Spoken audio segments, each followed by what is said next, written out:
acting imperfectly, accepting the limitations of control, the limitations of time, the necessity of tough choices with time, all of this. It's just a sort of letting go into the real.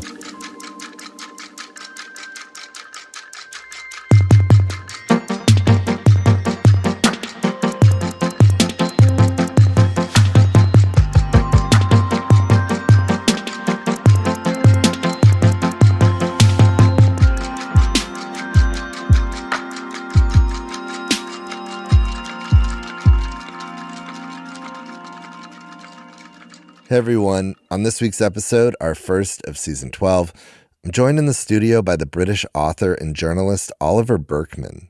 You may recognize him by his byline in The Guardian, where he worked for more than 2 decades and wrote the column, "This column will change your life." Or perhaps you've come across one of his books, most recently Meditations for Mortals, which comes out in paperback this October, 4,000 Weeks, Time Management for Mortals, or The Antidote, Happiness for People Who Can't Stand Positive Thinking. Unlike so many authors in the self-help and popular psychology genres, Oliver doesn't proclaim to have all the answers, or even many answers. In fact, he's an advocate for embracing what he calls imperfectionism. He's also an expert on time management, and after reading his books, you'll come away feeling that, at least in our broader culture, we've got the very definition of time management all wrong. His philosophies are not of the efficiency and work productivity variety, but he's not necessarily anti all that either. In simple terms, Oliver puts into a holistic perspective many of the things required to living a good, full, healthy life, much of it through the lens of time. It's easy for the kind of writing Oliver does to verge on the woo-woo, yet he manages to avoid that, instead offering pragmatic time and life advice and perspectives based on deep research, reporting, and personal experience. To read Oliver's work is to gain a certain temporal literacy, one that even I, now having hosted a podcast about time for 6 years, have still learned so much from. Perhaps my favorite term of his, among many, is what he calls cosmic insignificance therapy. We get into that toward the end of our conversation, so I'll leave you with that phrase here for now.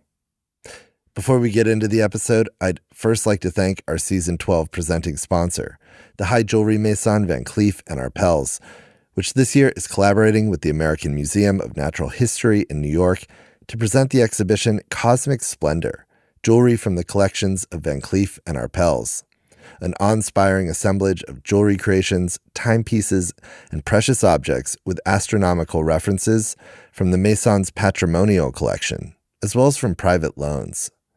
From dramatic necklaces depicting rockets in flight, to gem-encrusted pendants inspired by distant nebulae, to watches with intricate mechanisms that trace the transit of planetary bodies, Cosmic Splendor features nearly 70 astrological, celestial, and mythological creations that celebrate the wonders and mysteries of the cosmos.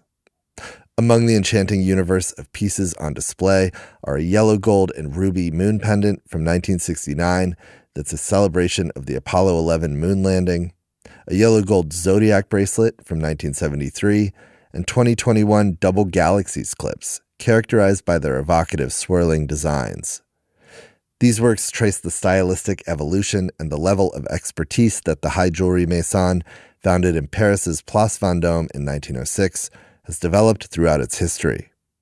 You can purchase admission tickets or learn more about Cosmic Splendor at amnh.org/exhibitions. That's amnh.org/exhibitions. And now, here's my conversation with Oliver.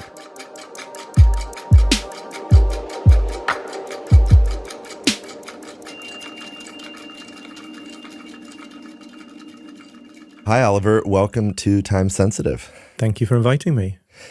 So I just want to jump right into a paragraph from your latest book, Meditations for Mortals. In it, you bring up a plane crash analogy as a view of life. All right. You write, when you grasp the sense in which your situation is worse than you thought, you no longer have to go through life adopting the brace position, desperately hoping someone will find a way to prevent the plane from crashing. You understand that the plane has already crashed. It crashed for you the moment you were born. You have no option but to make the best of life with your fellow survivors. Okay, so reading this for me, and I think many time-sensitive listeners will know this, is beyond eerie because I survived a plane crash when I was 3. Wow.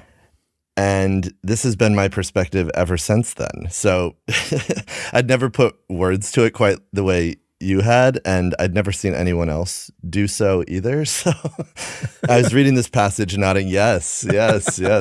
And I guess because it's been my experience in these very literal terms, and I guess maybe in a roundabout way, I wanted to ask, how did you come to that metaphor, or what led you toward writing that particular passage? Yeah, I feel suddenly kind of insecure talking about how freely I throw around like metaphorical plane crashes and metaphorical calamities in the context of real ones. But it's, I guess I'm looking, when I used that metaphor, I was looking for a way to express this sense that I think a lot of us have, and I've certainly spent large proportions of my adulthood with, feeling like the calamity is going to happen any moment unless I can stave it off.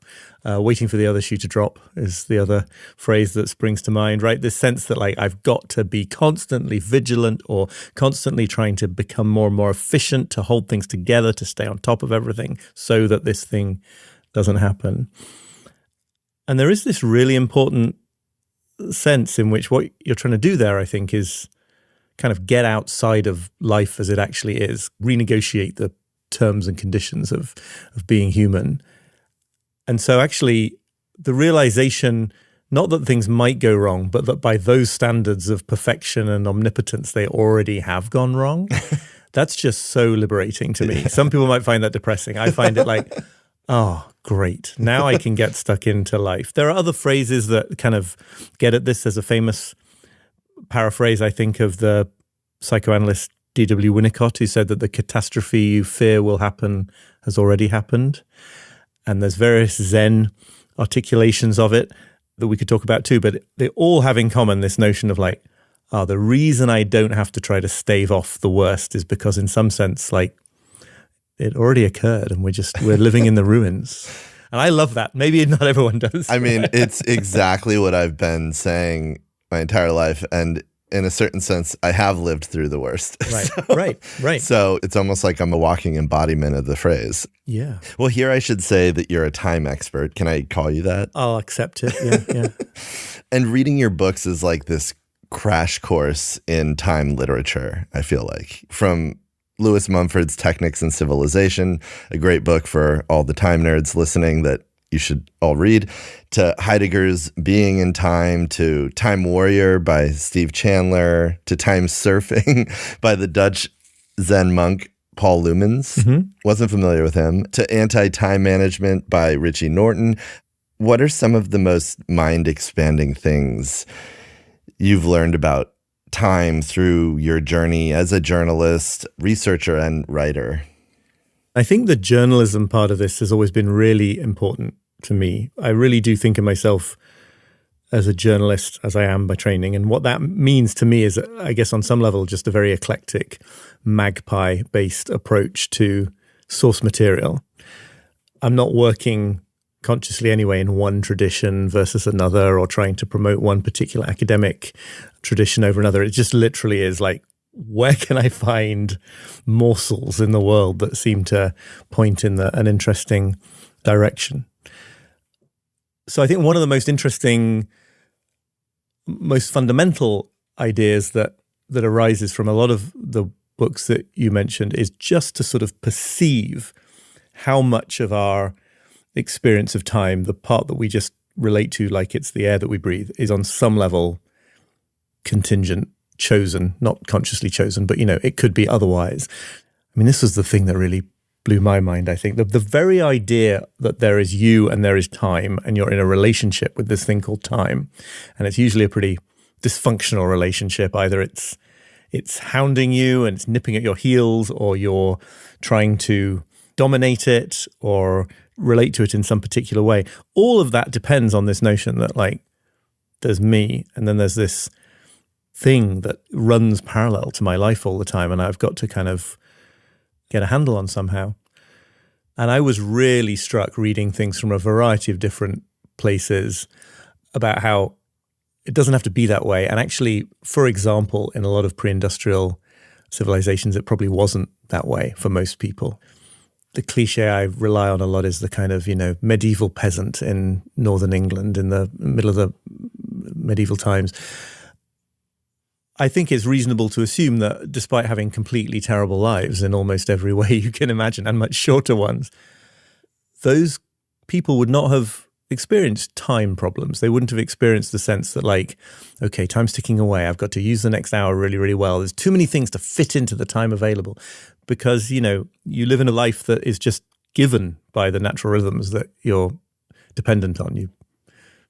You harvest the crops when it's harvest time. You milk the cows when it's time to milk the cows. You don't try and sort of force all that into an ever more efficient schedule. And there's huge downsides to that, right? You probably can't get society beyond a certain level of growth or development living in that way. But, but there's something magical about it. The medieval peasants did not have the 4-hour work week. Right. But there's something magical about it too, right? Even, they didn't have the 4-hour work week. They also didn't have, dental anesthesia and all sorts of things that I'm very glad that we have.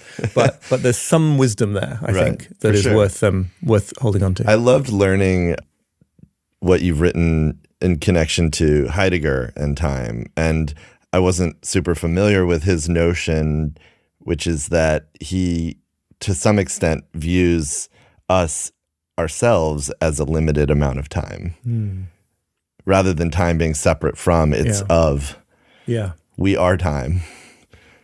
Yeah. I mean, listen, I'm very clear in the book, and whenever I say or write anything about Heidegger, that I'm not sure anybody should say they definitely understand what he was writing. It's extraordinarily sort of complicated and almost destabilizing writing. I think the best argument for that is that he's really trying to draw attention to things so basic and fundamental in our assumptions that they don't usually get named.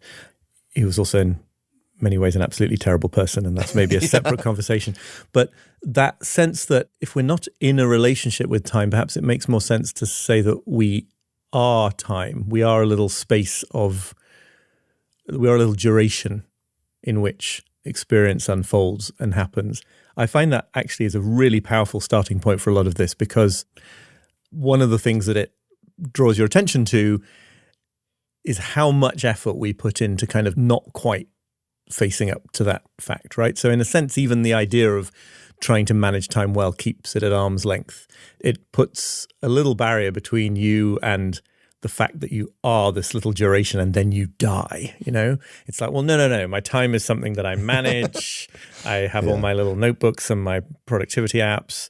I don't quite have to authentically be in the stream of being towards death, as he insists on calling it. Yeah. The artist Alicia Quade was on the podcast recently, and she described time as a straw, and this idea that you're born and you enter the straw, and then you die and you leave the straw. Right.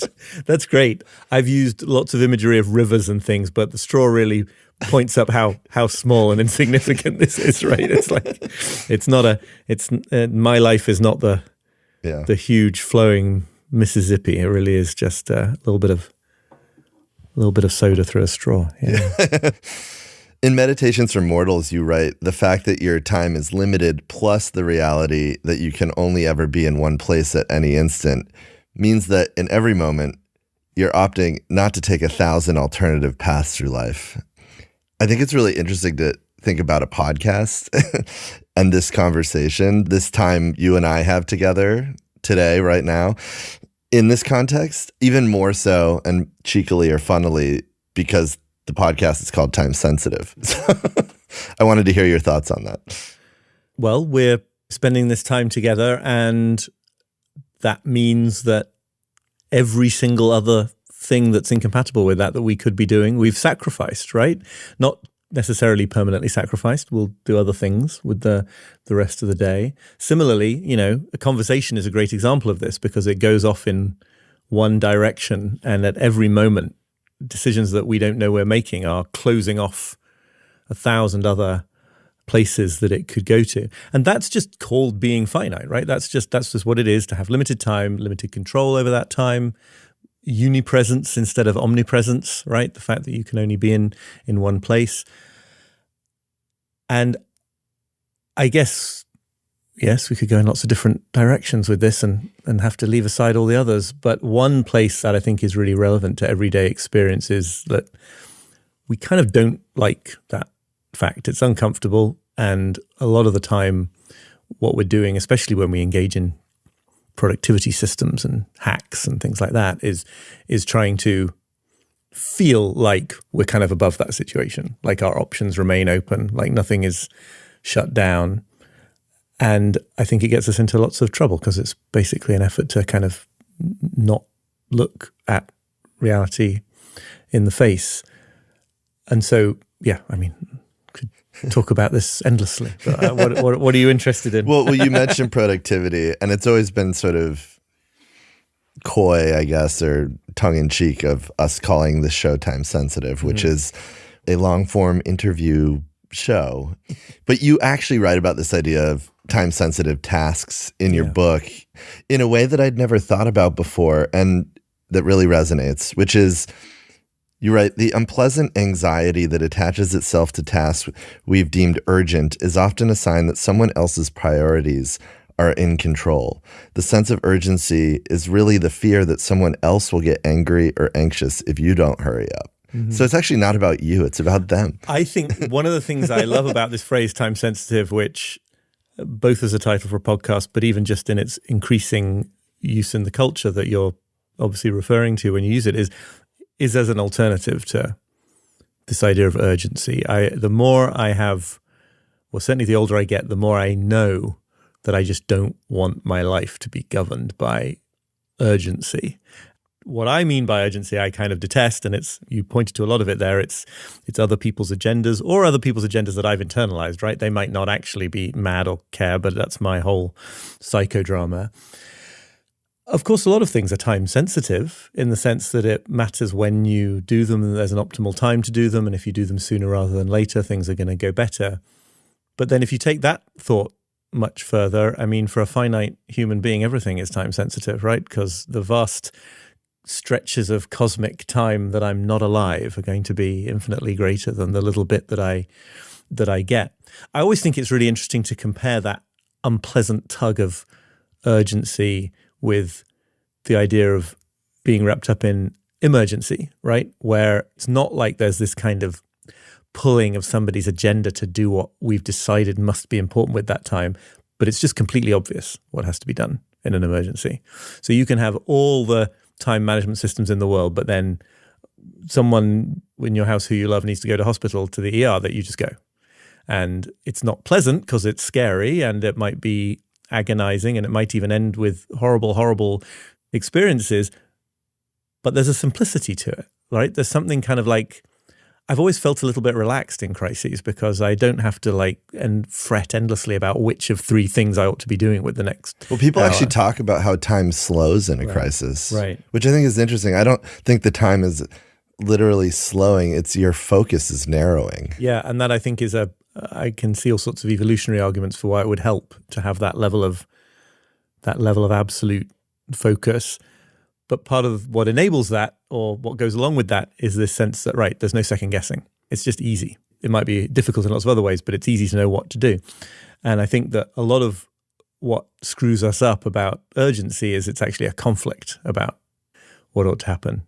There's the thing I feel like doing, the thing I've told myself I must do, the thing someone else is haranguing me to do. And it quickly gets quite sort of agonized and, time wasting as well, to be honest. I think we're talking also about what it means to be fully present in your body in this sort of endless now. And you write beautifully about the Japanese tea ceremony. I think we could all channel the Japanese tea ceremony a little bit more into our lives. And there's this idea of Ichigo Ichie by I Naosuke, which means one time, one meaning. And it's really about the tea ceremony as a once-in-a-lifetime occasion, each tea ceremony. And I love this idea that each meal should be treated as, this is a once-in-a-lifetime meal. This is a once-in-a-lifetime podcast recording. Right.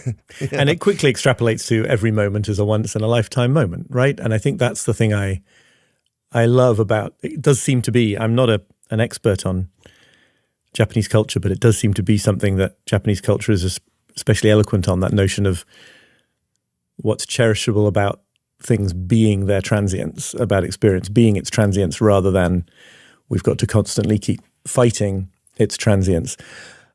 When I became a parent, a cliche that I was already relatively advanced in years to be a parent, and so I had lots of friends who'd already been through that sort of early stages of parenting, and something everyone says is like, oh, you really should savor those early months with a newborn. Those are to be savored. And this is a terrible thing to say to someone like me, because then I'm just become very self-conscious about whether I'm savoring time enough. And I think this feeling of trying to take an experience that has some magic or uniqueness to it and really kind of squeeze it, right, or hold on to it, or file it away. Yeah. It's not only relevant to parenting and newborns, that's a place where it really crops up. I've experienced it in other contexts too. It's not helpful to the experience of actually becoming fully immersed in the moment. It's to the degree that you can let go of trying to hold on to time passing that you can really be there in that. And so that lovely idea in the tea ceremony, yes, you could go through exactly the same actions with exactly the same people in exactly the same place at exactly the same time of day. It'll never be the same one. And there's no point trying to fight to make it feel like it's going to last forever. So the funny result here, and I remember this, realizing this with a newborn, is you have to be sort of willing to waste the time, right? You have to be willing to not treat it as precious in order to become more immersed in it. Otherwise, you're just in this constant tangle of like, am I optimizing my experience of being a parent? What a disaster. Well, there's this great quote that you quote from in another one of your books, The Antidote. It's from Eckhart Tolle, and it's time isn't precious at all because it is an illusion. Right. Yes, that's good. He says it like it is. I mean, whether it's an illusion, whether it's what we are, but yeah, it's only if we think of it as something separate from us that it's our job to do something with, that we're then going to get into this mode of how do we hold on to it? How do we extract the maximum value out of it? And that takes us out of life somehow. Yeah. There's this other great quote from Agnes Martin that's relevant here that you use in Meditation for Mortals as one of your chapter epigraphs. And it's, that which seems like a false step is just the next step. Yeah. I think you could get a lot out of that line, but what that evokes for me anyway, tell me if you agree, is just that sense that it's in the nature of, well, in that case, any creative pursuit, but maybe in the nature of living, that you can't know in advance what is going to have been the right step to take. Any kind of movement into growth or novelty or creativity is almost by definition going to feel like a false step because you're on ground that you haven't trodden before. You know, it reminds me also where I write elsewhere about in the book about, you know, the idea of the very, very famous poem, The Road Not Taken, that every American high school student has studied, and how when you sort of get deeper into the meanings of that poem, there is this real sense of not that you should always choose the unconventional path or follow the beat of your own drum or anything, but just that we're always choosing paths and we'll never know. We don't know when we make the step whether it's going to prove to have been the right step. We don't even know later because all the other steps we could have taken and sacrificed, those paths are closed to us. You can love your life and have no idea that it could have held some extraordinary things that you'll never experience, or you could hate your life and have no idea that it could have been 1,000 times worse. So, well, you're sort of describing what you call imperfectionism, this term that I love. Basically, this idea that your limitations aren't obstacles to a meaningful existence, and that in being imperfect, it means accepting the decisions you make and going on your path. Yeah, and seeing that perfection doesn't belong in perfectionism, at least as it screwed me up for many years, is an attempt to sort of hang back from, get on top of, out from under reality. And that acting imperfectly, accepting the limitations of control, the limitations of time, the necessity of tough choices with time, all of this. It's just a sort of letting go into the real. It isn't some kind of settling for mediocrity. It's how things actually become part of life. It's how you actually make things in the world and forge relationships with people. It's the only way. Hey everyone, taking a quick break here to tell you a little bit about our Season 12 presenting sponsor, the high jewelry maison Van Cleef & Arpels, which this year is collaborating with the American Museum of Natural History in New York to present the exhibition Cosmic Splendor, jewelry from the collections of Van Cleef & Arpels, an awe-inspiring assemblage of dozens of jewelry creations, timepieces, and precious objects with astronomical references. Featuring nearly 70 celestial, mythological, and astrological jewelry creations that celebrate the wonders and mysteries of the cosmos, the exhibition presents an enchanting universe of jewelry from the Maison's patrimonial collection, as well as contemporary creations, some of them on loan from private collections. You can purchase admission tickets or learn more about Cosmic Splendor at amnh.org/exhibitions. That's amnh.org/exhibitions. And now, back to the episode.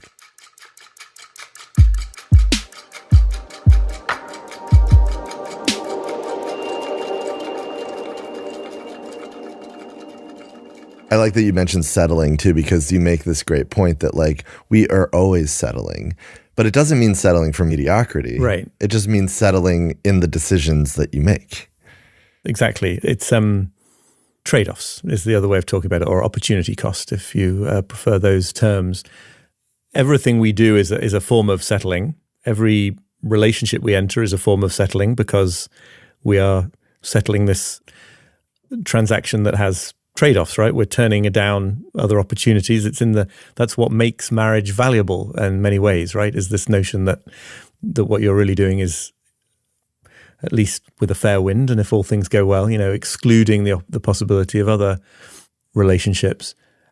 And yet a lot of us, both in dating and in life in general, take the sort of commitment phobic approach, which is to say, well, maybe if I hang back from commitment, it'll be like I don't have to make those painful decisions. But that's a decision too.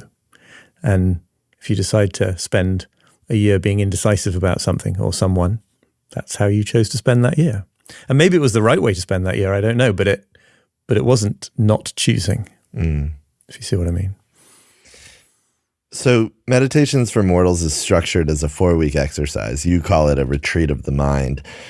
Why did you choose this sort of structure, and what do you hope readers take away from it when they get to the end of these 4 weeks? This is really important to me. I mean, maybe it would be, but I really wanted to try to build the book in a way that was consistent with the message I was trying to communicate. And that meant it definitely sort of couldn't be a really sort of detailed, tricked out system with 1,000 implementation steps where you then think to yourself, oh, this is cool, but I'm too busy right now, so I'll put it off for another 6 months until I've got all this other stuff out of the way. I mean, it went through many iterations, and in the earliest stages, I was thinking it was going to be like one of those page a day for a year type books. But the structure that seemed to sort of naturally emerge in the end was 28 days divided into 4 weeks, a short chapter for each day, and then the kind of invitation is what I say, to read them roughly one a day. I feel like it's important that I don't become a huge control freak trying to tell people how to read the book they own. And the idea there is just to sort of allow these perspective shifts to kind of just be part of your existing day, right? So it's right here before you've dealt with the fact that you've got 10,000 unread emails in your inbox, right now before you've solved your terrible problem with procrastination or achieved financial security or whatever the project is that you're using to put off life. Before doing that, you could just also read this little chapter about decision making, and it might subtly affect how you make a decision that day. And then a chapter on some other aspect of this material, just to sort of, because that's the only way change has ever worked for me. You almost have to put aside your plans for grand transformation and just be like, okay, not going to get to that for a while, but for now, I'll just see if this right, increments moves things, moves the needle a bit. Yeah. And ultimately, at least this is how I read your work, I feel like your writing at large is about, if not living well, the good life. It's seeking a sort of way toward the good life. And I was wondering if you could speak about what the good life looks like to you. Oh, wow. Yeah, I'm very happy with that sort of umbrella description. It always seems to me like, why would you write about anything else, really, right? Or maybe nobody does write about anything else. They just do it in subtler ways than I do. I think this question of what is the nature of a good life is, for me, just in constant flux, right? So I'm sort of, in all these books, I suppose I'm giving updates of the most recent things I've added to the picture for myself. But I think that it has something important to do with generativity or growth or a certain... There's the whole sort of productivity, life optimization culture that I spend lots of time railing against. But then there's a risk of going somewhere else, which popular spiritual literature sometimes does, and suggesting that if you got over all that rather coarse nonsense about trying to achieve your goals, you would just sort of float around and do nothing in life. And I think I'm really trying to figure out the answer to the question, like, beyond the anxiety, beyond trying to get things done to make us feel better about ourselves because we feel we have to, or being hamsters in treadmills or anything else, like, what is it when you get through that to sort of use time well to create things, to grow, to have that sense of forward motion, not in a kind of, I've got to meet these 6 specific goals in the next year, otherwise I can't be happy, but like, to what extent is meaning and happiness in that sort of, that growth? So I don't know if that's clear at all. I have not given you a simple answer to the question. Well, I don't think there is what's the meaning of life? There is no simple answer.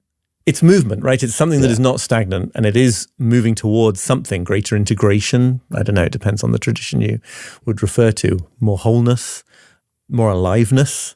I think that's a really important word for me at the moment, and it's a very strange one because obviously on some level we're all alive all the time until we're dead, but there is something that we know we experience sometimes and not other times in life. It's true. Well, and I often feel like the word aliveness is paired with the word worth. I hear aliveness and worth a lot. Yeah. And I feel like there's definitely some sort of... Well, I think there's probably an antithesis. That's a really good point. There's probably an antithesis between aliveness and acting from a place of deficit and trying to patch up your self-worth and feeling like you're not good enough until you... It's probably true that to really relax into a good life, you have to be doing the things you're doing to express your existing self-worth or your joy at being alive or something, as opposed to trying to sort of plug a gap and fill a void. So that's an interesting thought. Yeah. It's good. Yeah. Well, I hadn't thought about those terms before today, but that's great. Let's go back to your upbringing here. I was curious if you could share a bit about your parents, what they did, where you grew up, what your childhood was like. Sure. I was born in Liverpool in England, which officially makes me a Scouser, but I left when I was 1, so I don't think that label would be agreed upon by people who live there now. And then I grew up in York on the other side of England, but also in the north. My parents both very much still with us. A sort of, how do you describe this background? I think in Britain we call it middle class, but I think that in America it's probably upper middle class because these have different connotations.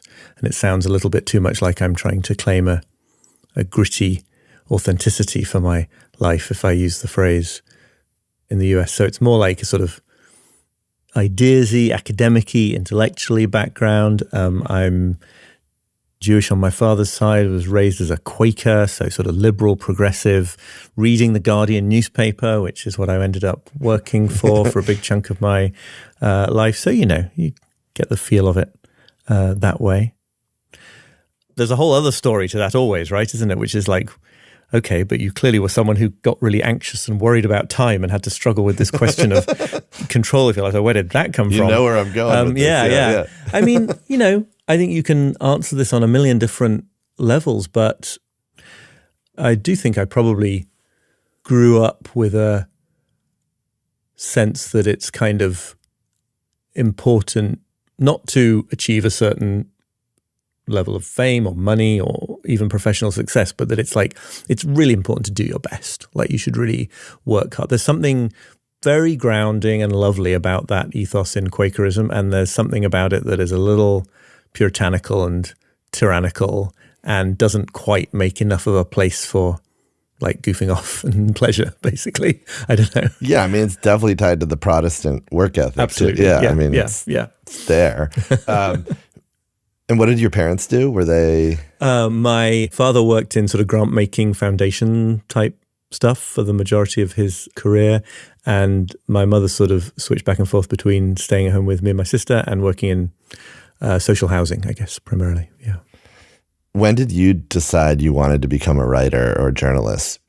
Oh, sort of annoyingly young. I sort of wanted to do something with journalism from a really young age. Like, I think I was handing out little typewritten quasi newspapers, photocopied things, single pages to my school friends in probably at the top of elementary school, as opposed to high school. And then, whenever there was a like school newspaper or university newspaper or anything like that, I was sort of heavily involved.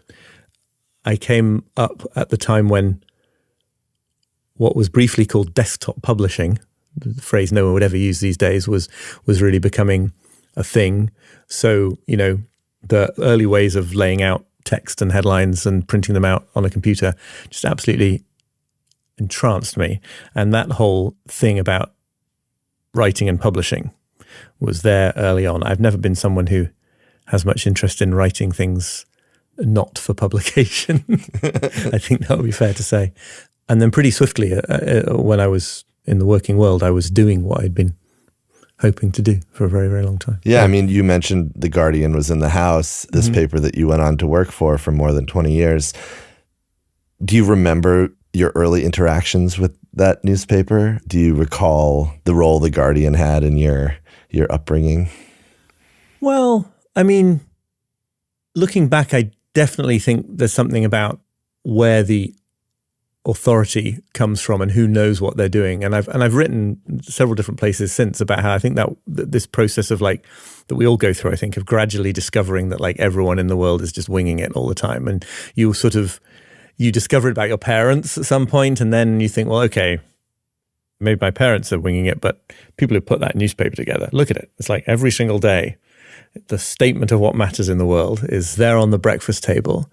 And then if you end up working in a newspaper, you see that it's that it's not like that at all. I remember I'll get the details wrong and I'll better not use any names because I would end up like libeling somebody. But I remember some mini scandal early when I was working at The Guardian where some very embittered freelance journalist or somebody connected with the media somehow was accusing The Guardian of some form of malpractice because they had sent them a letter that had some crucial facts for something in it. And the editor of The Guardian said that if the letter had been received, it had been lost. They'd never seen the letter. And this slightly conspiratorially minded person was like, yeah, right. That's a likely story that a letter would be lost. And I'm like, have you seen a newspaper office? Like, of course they're going to lose it. It's like just a sort of the degree to which newspapers are this kind of constant daily unfolding of trying not to make too many errors, right? And this kind of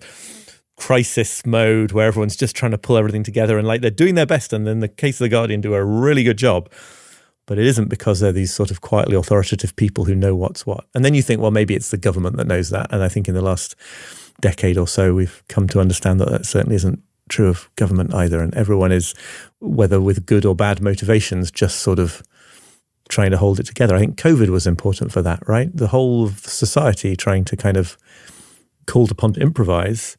And obviously there are experts in there and there's expertise and there's protocols, but I really value the learning experience of understanding that, Nobody else is more calmly in absolute authoritative control over anything than I am. It's scary. And that's why people become conspiracy theorists, right? Because it's like, well, at least there's an evil cabal who knows what's going on and is in charge. It might be awful, but like at least they're the grown-ups. And it's like, no, not them either. So talking about The Guardian, you were there from the late 90s, like 1999, right? It was when you started, until around 2020. And you wrote this column called This Column Will Change Your Life, starting in 2006 until the end of your tenure there. Yeah. And I was curious how you now, in hindsight, having a few years post-Guardian, think about your time there.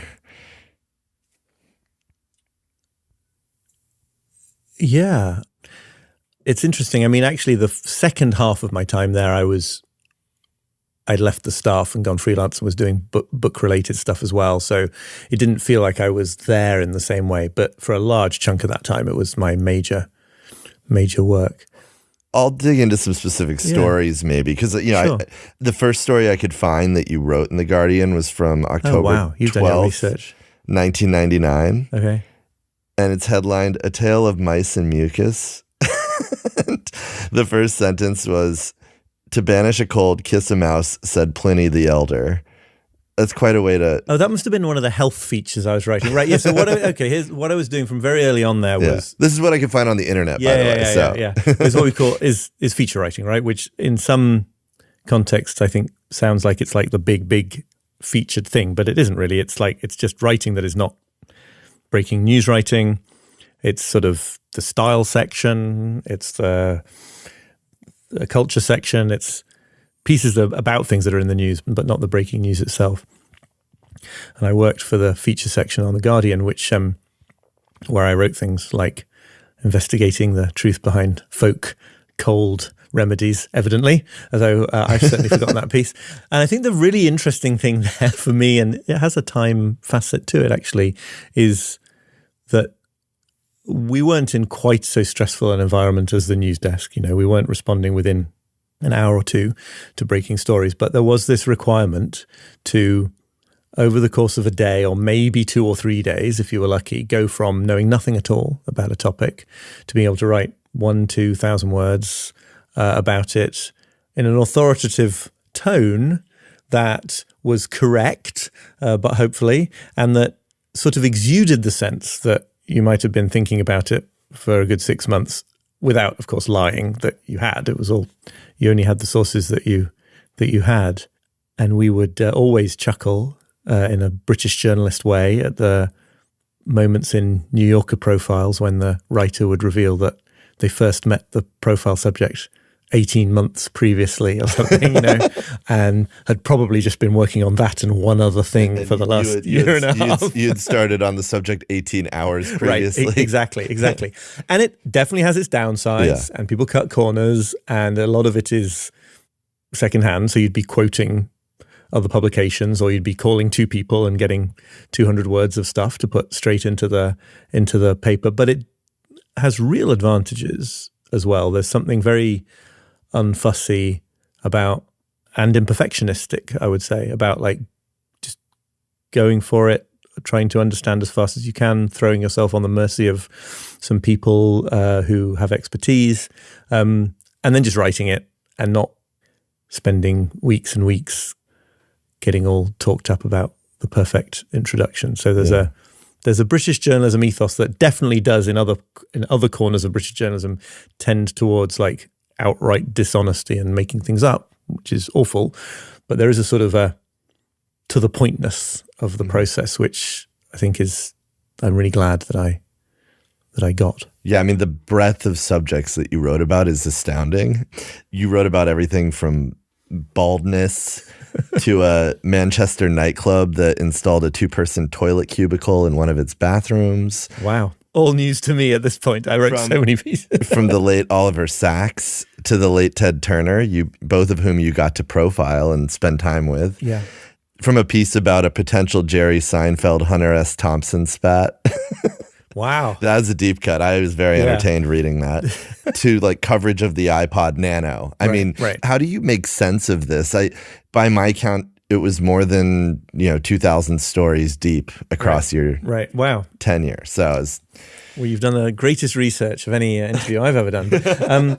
I think that's the nature of the job. I think I was pretty productive and hopefully I was good at it, but it wasn't unusual what I was doing in the range. That was the job of a feature writer, and to some extent it's the job of journalists on a British paper, where the newsrooms definitely tend to be like smaller overall.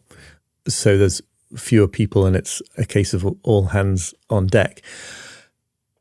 The interesting thing about that was maybe not totally beneficial is it really encourages this sense that your job is to go from a standing start each time, right? Because I won't know anything about a topic, and it's great to learn to be a quick study on those things. But there was a very clear moment quite a way into that period that I was working at The Guardian when I realized that actually I'd kind of accumulated quite a good internal database of ideas and references, and like I didn't necessarily need to treat every new assignment as just I'm an empty vessel who's got to fill myself up with new facts. And that was the beginning of something which has been a completely new experience for me writing the books, which is this sense that, not to put it too pretentiously, but I do sort of have an evolving philosophy or worldview, right? There's something that is growing, and it's not a question of, new book, totally new topic, start from scratch. There's something that is developing through these books that has a consistency or a coherence. Yeah, for sure. I read the books as a form of distillation, taking all of the self-help blah blah out there and finding it's sort of like you're making diamonds out of coal, right? Like you are trudging through the mud to kind of reach this end that's not quite an end, obviously. I think part of the argument you make is that there is no end, but you're creating wisdom out of all the muck that you have to sort through as a journalist in a way. Yeah, no, I think that's a good way of putting it. And it's all I'm struck a few times people have responded like with surprise, or it's usually positive, but surprise anyway, that they'll be like that I'll quote like Heidegger and Rod Stewart within a few pages of each other or something. And like I do find that funny. Like I enjoy the high-low stuff that I get to do in these books, but also it just seems like, why wouldn't you, right? Why would you not quote the useful philosopher and the interesting insight from the life of the rock star if they were relevant? So yeah, I think that is the thing that I bring to the party, probably. Yeah. So I want to mention here, because we haven't really talked technology yet, and technology and time is a big subject. And I came across this June 2001 piece you wrote about technology titled Postmodern. It begins, "We used to be able to dismiss the specter of information overload as a fantasy of panicky Luddites. Then you describe how this 1998 study showed that office workers were beginning to hyperventilate at receiving just 20 or 30 emails a day." But that was 3 years ago, you write, when the idea of connecting to the internet on a train through a laptop connected to a cell phone or through BlackBerries, the nifty pocket-sized email checker that combines keyboard screen and wireless dialer, now de rigueur in what remains of Silicon Valley, was barely credible to many. So this is post.com bust, exactly, right? Yeah, yes. 2001. Yeah, and right. I wanted to quote this because I'm like reading this. I'm like, man, here we are 24 years later. God. We're coming up on 20 years of having the iPhone in our pockets. Right. So contrasting this piece you wrote back in 2001 and where we are today, what do you think about this relationship between technology and reality, which is to say time? What do you think the smartphone has done to us and our sense of time?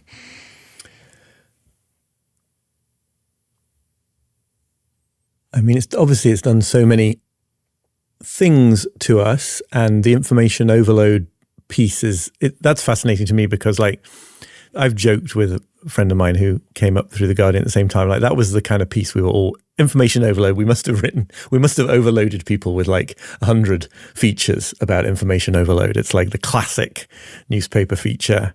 Speaking to the audience, that audience is they're the people who feel overwhelmed in that way.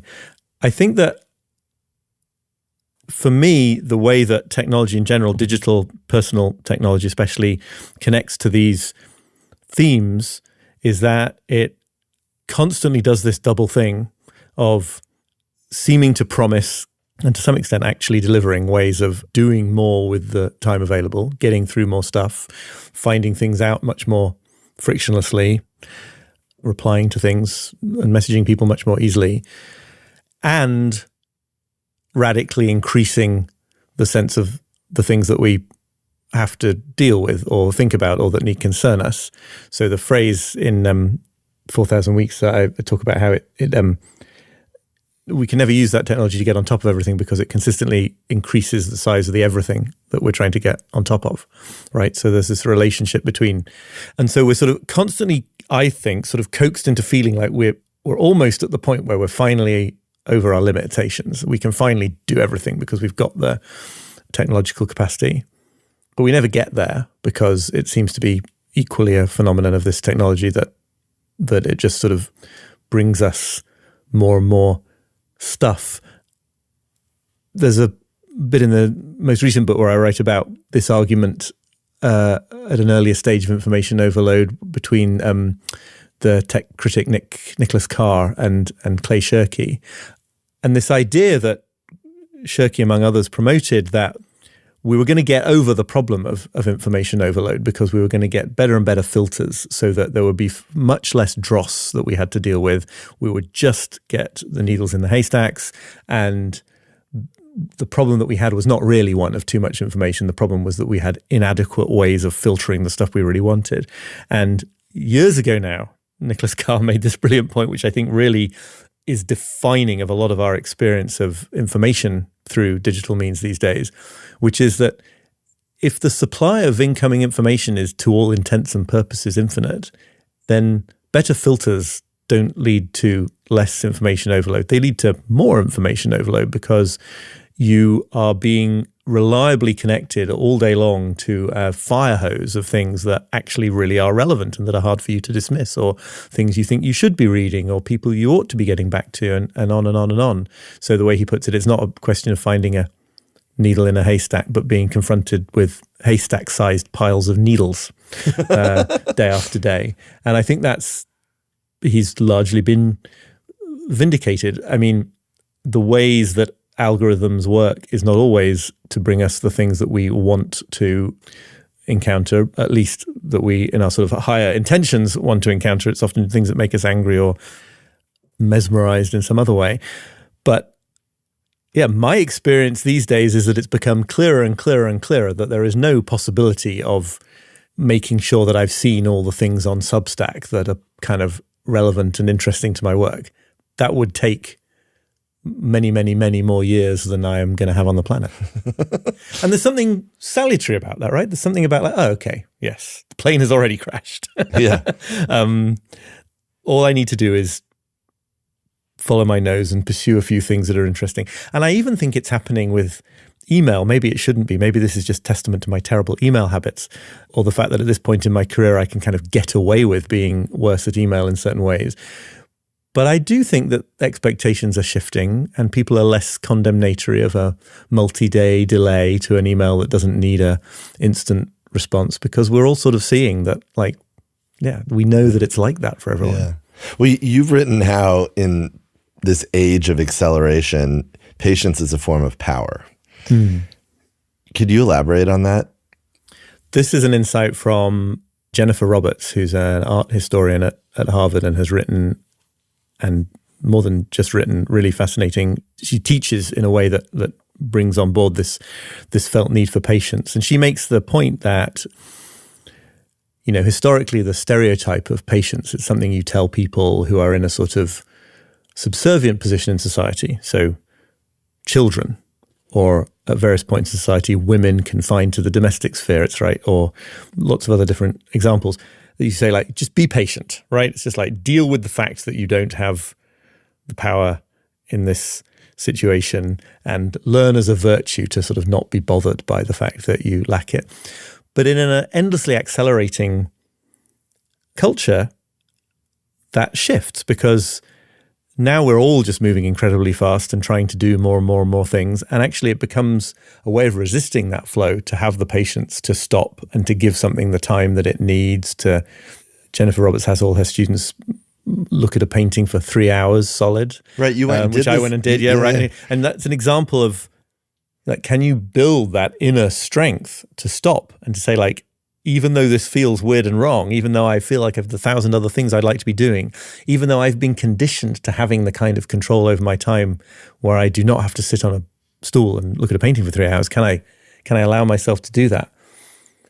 I'm sure you've seen the coverage recently of the idea that it's becoming some sort of macho endurance test to be able to sit on a long haul flight and just sit there and not listen to podcasts or watch entertainment. Like, it's a thing people boast about now. It's like, I did that. I just, like, it's really fascinating that should now be valorized in that way. It's not the sort of docile, meek virtue at all. It's like a kind of a strong thing, because you can push back against the acceleration that will otherwise carry us all along. I mean, it's funny because sort of in a totally different way, Pico Iyer, who also was on this show, he described when he's on planes, he likes to do that intentionally. Mm-hmm. The way he described it didn't sound macho at all. It just sounded like his sort of monkish meditative self, right? Right, but I'm sure that, well, I don't know this because I haven't heard him talk about that specifically, but I'm sure that it takes a form of discipline. Yes. And that's interesting.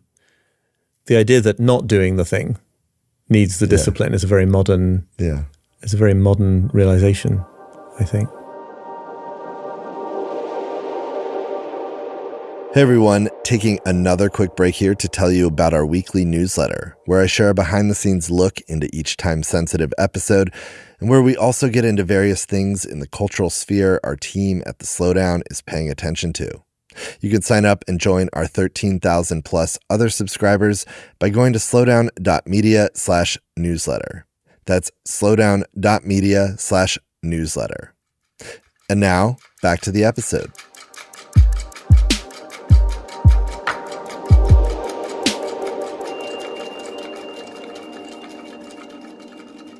One of the things I wanted to bring up was that, so much rides on this relationship to time. And we've been sort of hitting at this question, what do you think a successful or healthy relationship to time actually looks like?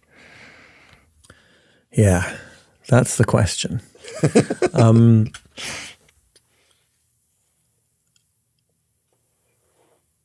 I mean, I think that the way it feels is indicated by a lot of stuff we've already discussed, right? It's this sense of being sort of at rest in the processes of growth and creation and action. It's that sort of, that idea of being at rest in action, I think, is really central to certainly my best experiences of time and how I can imagine wanting all of my life to be. So it's not a sort of desperate attempt to catch up, to get to the point where I'm on top of everything, but it's also not a sort of checking out into passivity because I've become so, quote, good at not being tormented by time that I could just like watch the world go by. There's a role for that, but it's not the essence of it.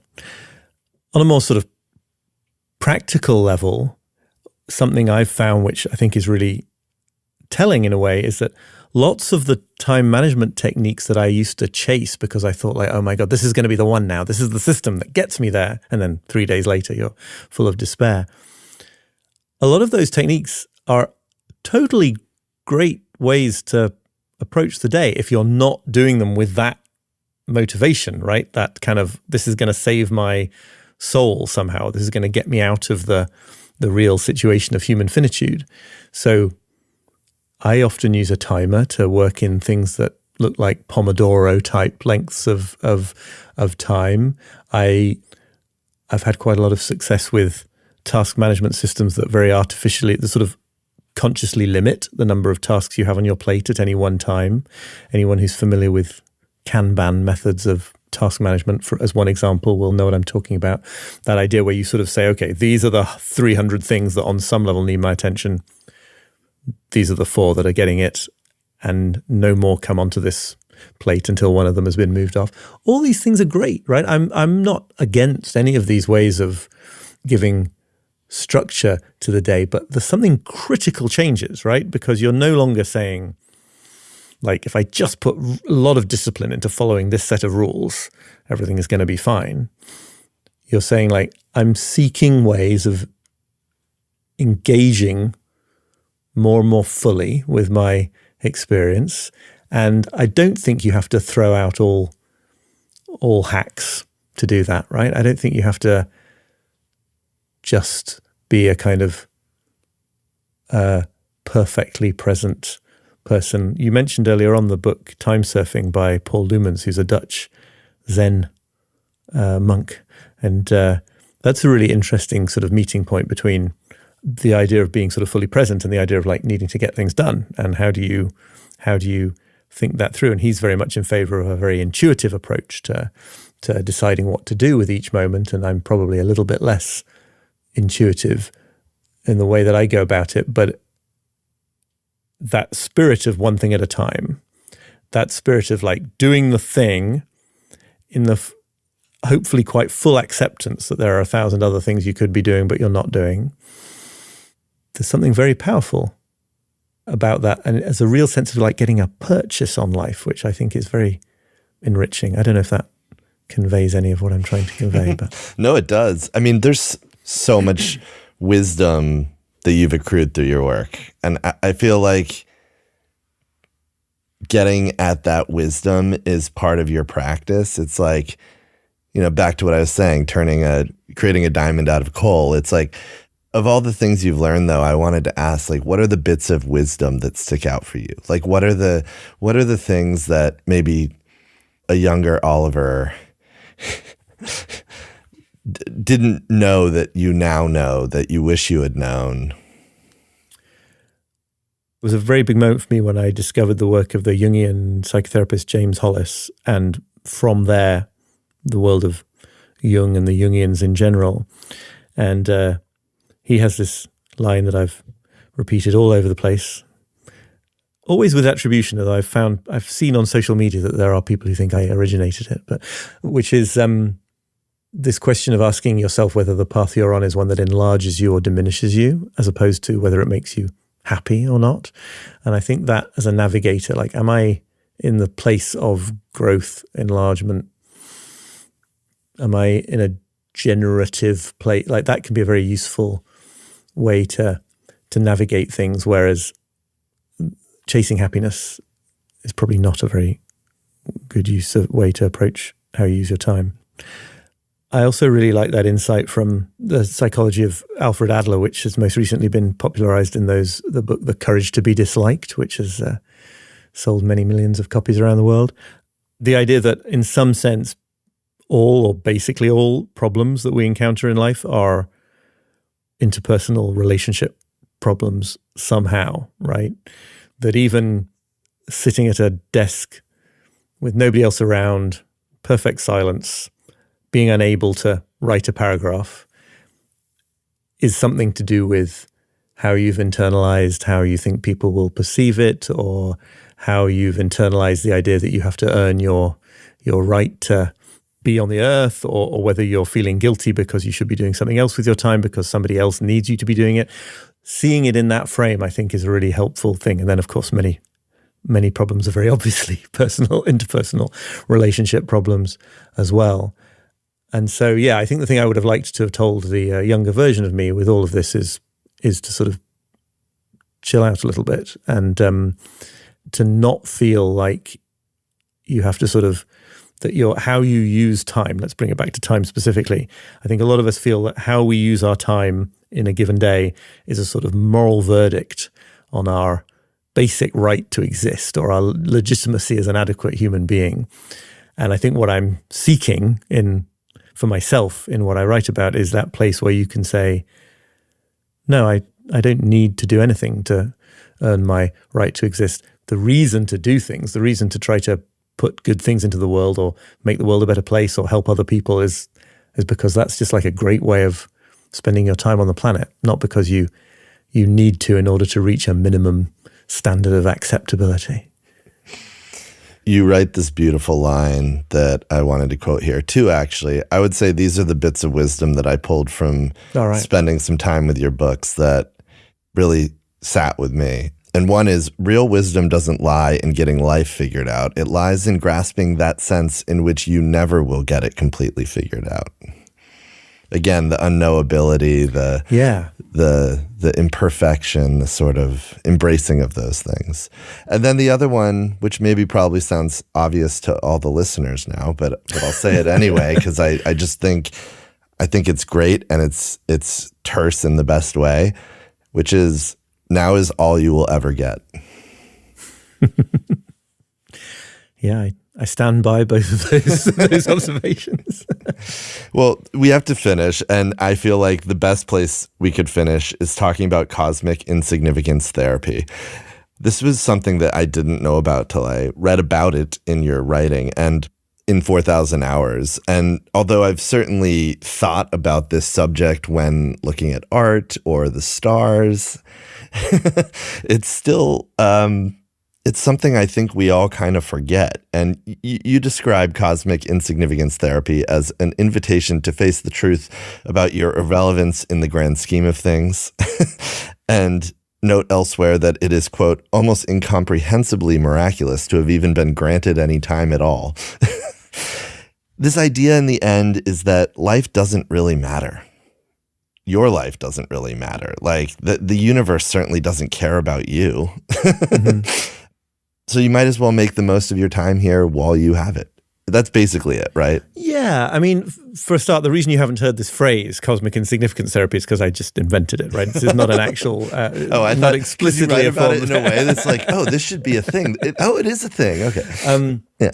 I'm talking there primarily about the sort of, the great consolation that can come just to start with from seeing how small our concerns are, right? I certainly find it very like a weight off my shoulders to remember when I'm facing some huge dilemma or feel like I screwed up and embarrassed myself or whatever it might be, right? To see that from the cosmic perspective, that is something that this is recommended by the original Stoics, this kind of exercise. So it definitely has there's a long tradition of it.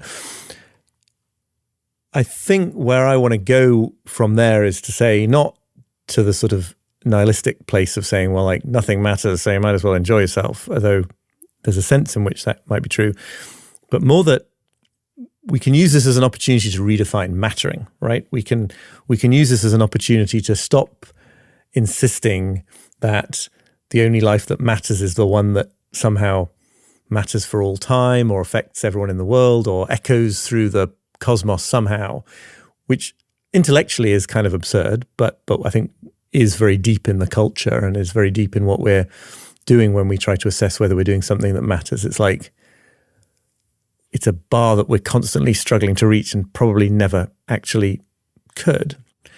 And to think instead, firstly, why does that have to be the standard of mattering? Why can't the full sense of aliveness that comes from helping one person or going on a hike or helping keep your neighborhood beautiful, why can't that matter? It's only because of this kind of oppressive notion that mattering has to happen on the level of the cosmos that we even devalue that in the first place. And then, yes, as you refer to at the end of the bit you were reading, and this is to some extent Heidegger again, we're constantly locked into this notion of like, well, what we have a right to is kind of an infinite life, and then we have this offensive fact that we only get this number of years, and so we're constantly fighting to pack more into it. But you could just as easily, and I think probably more persuasively, see it as astounding that we're here, that we get experience, that certainly by most measures, it's a slightly meaningless thought, but by most measures, the chances of your never having been born were vastly higher than the chance that you would be. And then it's like, oh, then I get to, it's not a question of how awful it is that it's so short, but how astounding it is that you get to have it at all. I think that's a useful perspective to go through the day with. And a beautiful way to end. Thanks, Oliver. Thank you. I really enjoyed the conversation.